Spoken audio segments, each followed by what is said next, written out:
મજબૂત કરતા લોકપ્રિય આજની તારીખે ગોપાલ છે અને મજબૂત બનતો જાય છે ભારતીય જનતા પાર્ટી. કોંગ્રેસ ક્યાંય નથી મધુબનમાં. લોકપ્રિયતાની ચરમસીમામાં આજે પણ ભારતીય જનતા પાર્ટીએ ગમે તેટલી મહેનત કરી, તો લોકપ્રિયતા કહું છું, લોકપ્રિયતામાં તો આજે પણ ગોપાલ ઇટાલિયાનો ઘોડો સૌથી આગળ છે.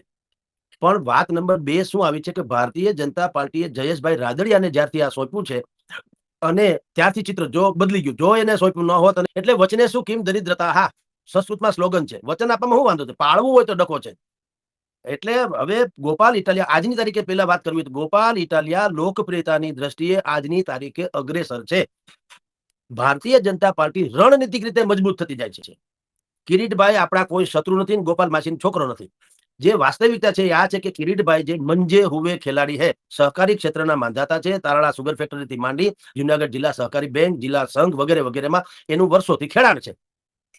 અને સહકારી સંઘમાં જે લોકો લાભાર્થી હોય એમાં સમર્થક ન હોય, જો બ્લુ ટીક કરનારાને સમર્થક કહેવાય. હું ને તમે ફૂલીને ફાળકો થઈ જાય. આપણે જેટલા લોકો જોયું હોય વિડીયો, કોક આપણે કે તમને આટલા લાઈક મળ્યા, એ ઠીક છે, મફતથી લાઈક મળે, ન મળે તો એમાં એને કઈ તમે માગો છો, જેને તમે બહુ લાઈક કર્યા હોય, બહુ સારું વખાણ કર્યા હોય, એને કહેજો 10 રૂપિયા મોકલો, હરામ બરોબર કોઈ મોકલે તો.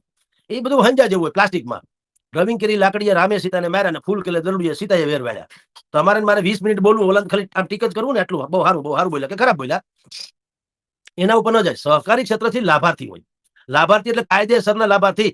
લોન વગેરે જે જોતી હોય એને પાસે ડોક્યુમેન્ટ હોય કે ન હોય, એને બુદ્ધિપૂર્વક આઉટ ઓફ વેજ એને લોન આપી દેવામાં આવી હોય સહકારી ક્ષેત્ર તરફથી. કારણ કે સહકારી ક્ષેત્રના જે મેઇન હોય એની સહીથી બધું થાય, એમાં એને કઈ બીજા કોઈ પૂછવાનું થાય નહીં. એટલે કિરીટભાઈ સહકારી ક્ષેત્રના માંધાતા છે. એને પાછો જયેશભાઈ રાદડિયાનો ટેકો મળ્યો. એટલે એ તો ઊંટ હતું પાછું ઉકરડે ચડે. ભારતીય જનતા પાર્ટી છેક સુધી અવઢવમાં હતી કોને ઉતારવા. કોંગ્રેસે અવઢવમાં હતી, કારણ કે ગોપાલ ઇટાલિયા ઉતરી ગયા હતા. એટલે ભારતીય જનતા પાર્ટી પર ઘણી કાઠી કરી લીધી કોને ઉતારવા. કારણ ગોપાલની સામે ઇન્ડિવિડ્યુઅલ કેસમાં કોઈ જીતી જાય એવો ઉમેદવાર એને મળ્યો નહીં. કિરીટભાઈ છે ખરા, પણ એને ભાજપના પીછા તમે ખોસ્યા તો એ મોરલા છે, નહીતર કાગડા જેવું થાય. એટલે ભારતીય જનતા પાર્ટીએ કિરીટભાઈને ઉતારવા પડ્યા, કારણ કે કિરીટભાઈ નાના મંજે હુવે ખેલાડી છે. એટલે અને એની ડિમાન્ડ છે ને એની ઝંખના છે વર્ષોથી. બીજું બધું મેં જે ભાજપને આપ્યું, મારે બીજું કઈ જોતું નથી. એક વખત મારા લેટરપેડ ઉપર ધારાસભ્ય તરીકેનો 3 સિંહની મુખાકૃતિ વાળો એક વખત સિક્કો લાગી જવો જોઈએ, ધેટ્સ ઓલ. પછી બધું જે થવું થાય. એ એની ઝંખના હતી. હવે વિસાવદરના હતા, વર્ષોથી છે, જિલ્લા ભાજપના પ્રમુખ હતા, સહકારી. તમે ગોપાલ ઇટાલિયા, આ તો પરિણામ જે આવે તે વિસાવદરની ચૂંટણીના પરિણામ પછી જોજો. અને એક વસ્તુ યાદ રાખજો, જો ગોપાલ ઇટાલિયા જીતી ગયા તો ભાજપ અત્યારે જે બોલે છે એમાંથી પણ તમને અનેક મોટા માથા જે છે એ વંડી ઠેકી જવાના. કોંગ્રેસમાંથી પણ જેટલા અસંતુષ્ટ અને હાસ્યામાં ધકેલા છે અને ધારાસભાથી માંડીને બીજી ચૂંટણી લડવાના આકાંક્ષી છે, એવા લોકો પણ 100% આમાં ઠેકી જ જવાના.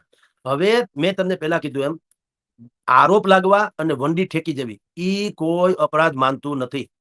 જનતા પણ મેચ્યોર થઈ ગઈ છે કે રાજનીતિમાં ભ્રષ્ટાચારી શિષ્ટાચાર છે. પોતાની ઉપલબ્ધિ જે નોંધાવાની વાત છે. હું ત્યાં ઉમેદવારી નોંધાવી તો શકાય એમ છે જગતમાં. નોંધાવું એટલે મારું થોડું ઘણું ચમકે, ભાઈ હું છું, એટલે ભવિષ્યમાં ધ્યાન રાખજો. કોઈને 3 આંકડામાં ઓલું મળે તો કહેજો, મત લખી રાખો. આ બધા ડુંડા પોતાની જાતે. હવે હું ટૂંકમાં હવે કઈક આગળ વધન થાય તો મારું ધ્યાન રાખજો, હું શું એમ હો વાત. એક વાત બીજું કઈ છે નહીં. હવે રેશમા પટેલ ને બેને બધા શીખી, ક્યાં ગોપાલ ઇટાલિયા, ક્યાં અમિતભાઈ કિરીટ પટેલ, અને ક્યાં ભાજપ ને ક્યાં આમ આદમી, ક્યાં તમે. એવું બધું ન હોય. એ વિસ્તારમાં રહેવું જુદી વાત છે ને 12 માસ કામ કરવું જોઈએ. જનતા તમારી ડિમાન્ડ સામેથી કરવી જોઈએ. તમે કહો એમ ના હાલે, પ્રજા કેવી જોઈએ. આ કેસમાં તમે એમ કહો, આમાં ગોપાલ જ કહે છે ને, પ્રજા કહે છે ને. ગોપાલ હું એકલો માણસ આમ જુઓ તો આમ આદમી પાર્ટી કઈ નથી. એ બધું ઠીક છે. આમ આદમી પાર્ટીને કોઈ કાળો કાગડો ઓળખતો નથી, અથવા તો એને કારણે કોઈ ઓળખોળ નથી. ત્યાં આમ આદમી પાર્ટીનું થાણું નાખ્યું હતું, ભલે ભૂતકાળમાં તમે બધા જોવા ગયા, ભૂપત રીબડિયા ભાઈ, હર્ષદ રીબડિયા, ભૂપતભાઈ શું કર્યું બધાને ખબર છે. આમ આદમી પાર્ટી ગોપાલ જ શું કામ એને એ પ્રસ્થાપિત કરી દીધું. હું કમસે કમ લડી શકું એમ છું, એ સાબિત થઈ જગ જાહેર એને ચહેરો છે, એમાં કોઈ શંકા નથી. એટલે ઈ લેવલના તમે હો તો ઠીક, જનતા કેવી જોઈએ. આ કેસમાં શું છે અત્યારે કિરીટભાઈમાં, જનતા નથી કહેતી. કિરીટભાઈ પોતે ટિકિટ લેવા તો જનતા, કિરીટભાઈ તો વર્ષોથી ત્યાં હતા. તો કિરીટભાઈ ઉપર બધા પ્રજાને કે ગમે આને આપો આને આપો. ઉલટ બોલવામાં તો કઈ ટેક્સ છે નહીં. હજી ભગવાનની દયા છે, એમાં જીએસટી બીએસટી લાગતું હોત ને તો એમાં લોકો તોડી જોખીને બોલત. હવે એ તો છૂટ જ છે. ઘણા લોકો ગામડામાં તમે જો હોય, ચોકમાં સભા હોય, માઇક ઠોબારું માઇક હોય, કોઈ કાલ્યું માલ્યું ગમે ત્યાંથી છેડા બેડા લીધા હોય, માંડ આમ ઠપકારો ત્યારે વાગતું હોય ને એમાં છેડા હલી જાય તો સંભળાતું ન હોય, તોય બોલે હું બૂસ સાંભળી લે. એટલે બૂસ થી બચુભાઈ નથી સંભળાતું. બૂસ ની ક્યાં કરો, આ છેડા અડાડો. ઓલા બચુભાઈ કે અમને નથી સંભળાતું. બૂસ તો સાંભળશે. એમ આપણે પેરિસ જેવા રસ્તા ભલા માના એલા ઇકો સેન્સિટિવ ઝોન નો પ્રશ્ન તમે હલ કરી શક્યા નથી. જમીન માપણીનો કેસ છે, હલ કરી શક્યા નથી. જ્યાં સહકારી મંડળીના કૌભાંડ, જેની જે કિરીટભાઈની માલિકીની અથવા તો એના પ્રભુત્વ વાળી સહકારી મંડળી, એના આક્ષેપ જે છે એનો ગળે ઉતરે એવો જવાબ નથી આપી શક્યા. તમે રોડ રસ્તાનો મેળ નથી કરી શક્યા. ટેકાના ભાવે જે જણસો ખરીદવાની વાત છે, એમાં જે પ્રજાને મુશ્કેલી છે એનું તમે કઈ નિરાકરણ બહુ લાવી નથી શક્યા. કારણ કે પ્રશ્નો તો છે. વિસાવદરની જનતાનો એજન્ડા ક્લિયર છે. કોઈ વસ્તુ એને ભરમાવી શકે એમ નથી.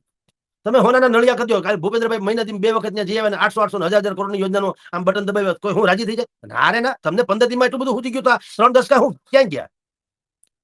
એ બધા પ્રોપરગેન્ડા છે. જનતા તો એથી વધારે હોશિયાર છે. રોડ તમને પેરિસના રોડ બનાવી તેમ તમે કીધું, એનો અર્થ શું થયો? કે તમારી ભારતીય જનતા પાર્ટી સરકારે 3 દશકા તમને આપ્યા હતા, તમે તો કઈ કર્યું જ નહીં. તો નક્કી થઈ ગયું. તો એ તો કિરીટભાઈ પેરિસના જેવા રસ્તા બનાવવાની વાત કરી.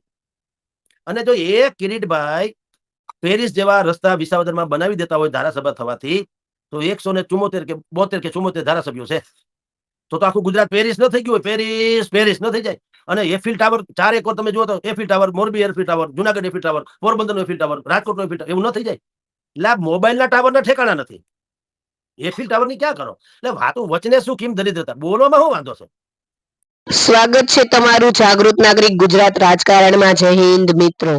ગુજરાતની 2027ની વિધાનસભા ચૂંટણી નજીક આવતા રાજકીય માહોલ ગરમાતો જઈ રહ્યો છે. આ વચ્ચે સૌથી વધુ ચર્ચામાં રહેલા નેતાઓમાંનું એક નામ એટલે ગોપાલ ઇટાલિયા.